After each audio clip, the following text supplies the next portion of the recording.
એક પિતાના પેટે જન્મ લેનાર વીર માંધાતાના ઇતિહાસને આજે મારે તમને વાત કરવી છે। યુનાસવ રાજાને કોઈ સંતાન હોતું નથી, તેથી તે પુત્રની પ્રાપ્તિ માટે એક યજ્ઞ કરાવે છે। આ યજ્ઞમાં પ્રસાદી રૂપે તેમને એક પાણીથી મંત્રેલો ઘડો આપવામાં આવે છે અને આ પાણી તેમની રાણી રૂપમતીને સવારે નરના કોઠે પાવાનું કહેવામાં આવે છે। રાત્રે તે જ્યાં સૂતા હોય છે ત્યાં આ પાણીનો ઘડો રાખવામાં આવે છે। રાત્રે આ રાજાને તરસ લાગે છે અને ઊંઘમાં ને ઊંઘમાં તે મંત્રેલા ઘડાનું પાણી એ પી જાય છે। પછી આ રાજાને ગર્ભ રહે છે। મકર સંક્રાંતિ એટલે કે ઉત્તરાયણના દિવસે પિતાનું પેટ ચીરી અને બાળકનો જન્મ થાય છે।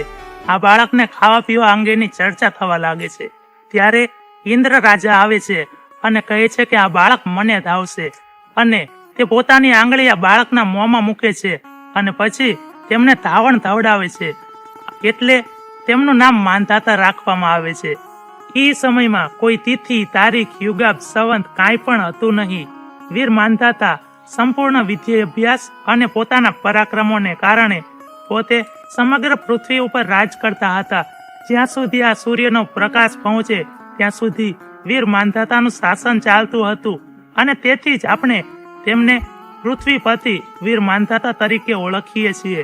એક સમય જ્યારે 12 વર્ષ સુધી વરસાદ વરસતો ન હતો ત્યારે વીર માંધાતાએ તપ કરી અને આ પૃથ્વી ઉપર વરસાદ વરસાયો હતો।